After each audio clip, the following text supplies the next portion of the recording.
Hoje é um dia especial, é o dia que Bolsonaro se tornou um semi-condenado, porque agora ele está sendo oficialmente investigado pelo STF por conta de notícias falsas que o presidente propaga à torta à direita sobre as eleições. Bolsonaro ataca o sistema eleitoral constantemente e agora ele é oficialmente um investigado. E por que eu falo que Bolsonaro ele é um semi-condenado? Porque ele vai ser condenado. Bolsonaro vai ser condenado pelas mentiras que ele propaga. O próprio presidente assumiu ser um mentiroso na última live da quinta-feira, aquela live criminosa, quando ele propagou um monte de mentira a respeito do processo eleitoral brasileiro. Bolsonaro ficou a semana inteira dizendo que ele iria apresentar provas, vou apresentar provas, as eleições de 2014 foram fraudadas, mas no fim das contas ele não apresentou absolutamente nada. E o próprio admitiu ser um mentiroso, porque ele falou, eu não tenho nenhuma prova para apresentar. Então ele é um semi-condenado. E é interessante que justamente na data de hoje, o presidente da República se torna um investigado. Por que na data de hoje? Porque todo mundo que acompanhou 5 minutos, não precisava ter acompanhado muito tempo não, 5 minutos da sessão de hoje da CPI, a segunda sessão na volta do recesso, percebeu que os governistas, eles abandonaram o barco. Eles simplesmente jogaram a toalha porque não conseguem estipular defesa. Os dois últimos depoimentos foram depoimentos tão esdrúxulos, tão mentirosos, que mostram tanta corrupção que não tem como defender. O apoio a Bolsonaro vai até um certo ponto, e o próprio Marcos Rogério, senador da República, o maior puxa-saco de Bolsonaro de toda a CPI, falou ontem para o reverendo Hamilton, olha, eu consigo apoiar você em até um certo ponto. Mais do que isso não dá, eu consigo apoiar não, defender você até um certo ponto, eu tô aqui para defender o governo, mas você não me dá escolha, não tem como defendê-lo. E hoje, Marcos Rogério também não fez nenhum tipo de defesa ao coronel Marcelo Blanco, que esteve hoje lá prestando depoimentos. A maior parte do tempo do Marcos Rogério foi para atacar o senador Renan Calheiros e todos os outros que estiveram lá não conseguiram defender. Porque é um caso tão cabeludo, um caso tão esdrúxulo, um caso tão corrupto e tão suspeito dentro do Ministério da Saúde que não tem como você defender, não tem como você se aproximar sem se lambuzar também com toda a sujeira interna do Ministério da Saúde. É uma vergonha e mostra muito como funciona na verdade, como funcionou, mas ainda está ocorrendo, então como funciona, vamos conjugar adequadamente o tempo verbal, como funciona o Ministério da Saúde. O Ministério da Saúde recebia de braços abertos todo e qualquer intermediador de vacinas, porque tinha interesse em pichulé, em corrupção, em propina, e isso está ficando claríssimo na CPI. Claríssimo! E Bolsonaro sabia de tudo isso, porque ele era o chefe geral. Eu mando, o outro obedece. Foi assim que funcionou com o Eduardo Pazuello. E Bolsonaro agora se encontra numa situação muito complicada, porque primeiro está sendo acossado pela CPI, onde nem os seus próprios aliados, os governistas, conseguem defendê-lo. E pelo outro lado, é acossado e pressionado pelo STF e as instituições reagem a Bolsonaro. O ministro do STF, Alexandre de Moraes, acolheu o pedido feito pelo Tribunal Superior Eleitoral e incluiu o presidente Bolsonaro na investigação para apurar a disseminação de notícias falsas. As decisões do TSE e do STF foram motivadas pelos repetidos ataques do chefe do Executivo às eleições. Segundo Moraes, caso se comprove, e vai ser comprovado, por isso que Bolsonaro ele é um semi-condenado, a conduta do presidente pode ser enquadrada em 7 crimes. Vamos listar, a lista é grande, então eu preciso primeiro limpar a minha garganta. Vamos aos crimes que Bolsonaro cometeu. Por que vai ser condenado por esses crimes? Primeiro, calúnia, difamação, calúnia, difamação, injúria, incitação ao crime, apologia ao crime ou criminoso, associação criminosa e denunciação caluniosa. Mas Bolsonaro não vai ser condenado pelo maior crime de todos, que é ser um idiota.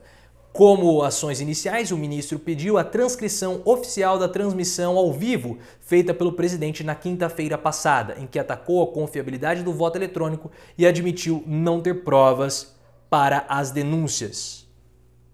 Olha só. Aquela live foi um grande escárnio. O Bolsonaro ele não esperava que fosse ter essa repercussão. Ele não esperava. Aquela live era uma live para atiçar o gado dele a ir à manifestação que aconteceu no último domingo. E nós vimos que não deu certo, porque a manifestação miou, broxou. A manifestação broxou. Como o Bolsonaro brocha, a manifestação também brocha. E ficam falando que tinha 1 milhão de pessoas lá na Paulista. O único milhão que talvez, porventura, tenha é 1 milhão que os ambulantes venderam ali para o gado bolsonarista. O problema é que o gado não gosta de milho, o gado gosta de sal e de pasto. E o problema talvez tenha sido a escolha do local para a manifestação. O gado, como eu falei, gosta de ficar no pasto.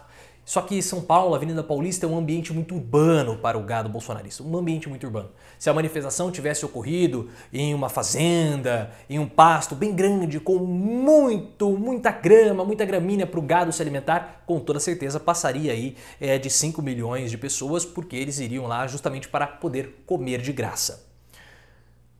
O STF também pediu que 5 pessoas sejam interrogadas dentro de 10 dias. São elas: o ministro da Justiça, Anderson Torres, o homem que aparece na transmissão como especialista, Eduardo Gomes, o professor Alexandre Ishiro Hashimoto, o YouTube Jetterson Lordano e o engenheiro especialista em segurança de dados, Amilcar Brunazzo Filho. O ministro, no caso Alexandre de Moraes, o Xande de Moraes, dá prazo à PGR se manifestar em até 5 dias. Depois desse período, o processo será encaminhado para a Delegacia da Polícia Federal Denise Dias Rosa Ribeiro, que conduz a investigação. Tem como não condenar Bolsonaro em fake news? Tem como não fazer isso? Bolsonaro vai ficar inelegível, hein? Essa é uma reação institucional. E as instituições precisam de fato reagir a Bolsonaro porque ele ataca as instituições todos os dias. Todos os dias. E o problema, pessoal, não é um ataque à democracia. Muitos falam isso, não é um ataque à democracia. Esse é um ataque às instituições republicanas. Tudo o que Bolsonaro faz é para desacreditar a República. O que é a República? São as coisas públicas. Tudo aquilo que é público é republicano. A rua na frente da sua casa é público, é da República. A prefeitura do seu município é republicano. O cargo dos funcionários públicos, porque eles saem, mas o cargo fica, se Guedes não fechar, é republicano. A Constituição, as universidades, o próprio Ministério da Saúde, o SUS, tudo isso é republicano. E são essas instituições que Bolsonaro ataca. O próprio sistema eleitoral, ele também é republicano. Então não é um ataque à democracia, porque Bolsonaro não ataca a democracia, ele ataca a República. E aí o que acontece? Aí sim nós temos um ataque indireto à democracia. Porque quando você tem a retirada das instituições do Estado, ou as instituições públicas, você transforma o país no salve-se quem puder. E é isso que nós vimos hoje no depoimento da CPI. E é por conta dessa ausência de Estado, dessa ausência de controle, dessa ausência de república, que nós abrimos brecha para Marcelo Blanco, Dominguete, Cristiano, Davati, estelionatários que estavam tentando dar um golpe no erário e quase conseguiram.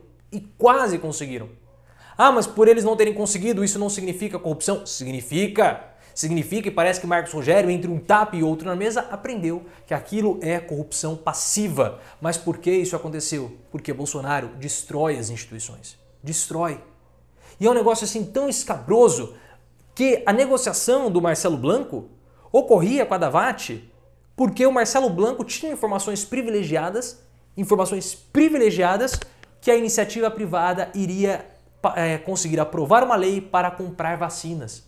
Mas por que a iniciativa privada contava com isso? Porque com a demora de Bolsonaro para comprar as vacinas, com a desestruturação do Ministério da Saúde e a desarticulação do Sistema Único de Saúde do SUS com o desabastecimento de vacinas, haveria uma abertura e uma pressão para que as pessoas mais ricas, que a iniciativa privada, pudesse comprar as vacinas. Então nós vamos comprar e vamos doar 50% dessas vacinas para o Sistema Único de Saúde aplicar. Mas por que houve esse burburinho? Porque o Ministério da Saúde deixou de fazer a sua prerrogativa. Por quê? Porque ele estava destruído por Bolsonaro. E quando você não tem o Estado, você transforma na lei do mais forte, na lei da selva. Então as empresas vieram e tentaram comprar as vacinas. Iriam vacinar quem? Somente aqueles que elas destinariam as vacinas, ou seja, aqueles que poderiam mais, aqueles que teriam mais dinheiro. Então você promove uma desigualdade da população quando você tem uma república fraca. E isso foi muito bem observado nesse dia de hoje, onde mostrou a total desarticulação do Ministério da Saúde e o ataque de Bolsonaro ao sistema eleitoral brasileiro e como as instituições reagiram. Bolsonaro precisa ser detido. Mas eu começo a acreditar que o texto da Thaís Oyama falando que Bolsonaro quer ser inelegível pode ser verdade. Mas isso é um assunto para um outro vídeo, possivelmente amanhã. Então fiquem ligados no canal, venham fazer parte do melhor programa de membros de todo o YouTube, ative as notificações, me siga no Instagram, canal Profiléu, e no Twitter, @ProfiléuOficial.